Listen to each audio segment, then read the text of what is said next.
नमस्कार, मेरा नाम तनिष्क रोहिला है मेरा नाम है सुगंध और आप देख रहे हैं मेरी न्यूज बुलेटिन। शुरुआत करते हैं इस सप्ताह की मुख्य खबरों के साथ।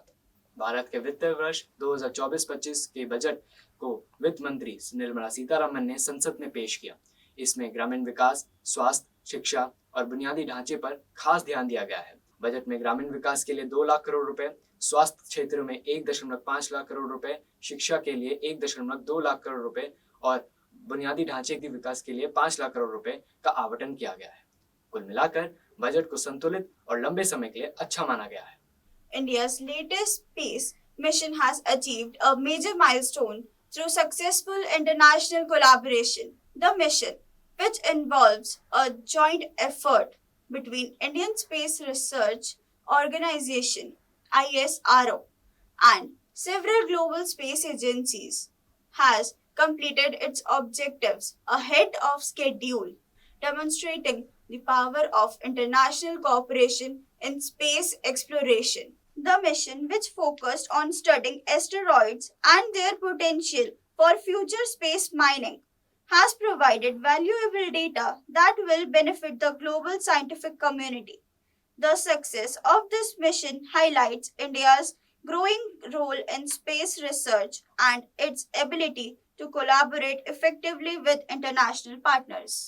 गुरु गोविंद सिंह इंद्रप्रस्थ विश्वविद्यालय GGSIPU ने national accreditation board of hospital and health care providers NABH के साथ साझेदारी की है। इस सहयोग के तहत नब चेयर ऑफ क्वालिटी की स्थापना की जाएगी।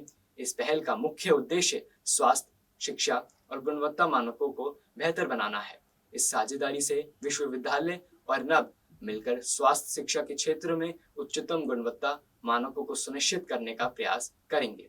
इससे न केवल छात्रों को बेहतर शिक्षा मिलेगी, बल्कि स्वास्थ्य सेवाओं की गुणवत्ता में भी सुधार होगा। इस पहल के अंतर्गत स्वास्थ्य देखभाल में भी सुधार के लिए अनुसंधान, प्रशिक्षण और गुणवत्ता सुधार कार्यक्रमों पर जोर दिया जाएगा। Manu Bhaker has made history at Paris 2024 Olympics by winning a bronze medal in the women's 10-meter air pistol event. This achievement marks India's first medal at the Paris Games and makes Bhaker the first Indian woman shooter to win an Olympic medal. She finished third with an aggregate score of 221.7 points, narrowly missing the silver medal just by 0.1 points. Bharat सरकार ने पर्यावरण संरक्षण के लिए एक नई पहल की घोषणा की है, जिसका उद्देश्य देश में हरित विकास को प्रोत्साहित करना और जलवायु परिवर्तन के प्रभाव को कम करना है।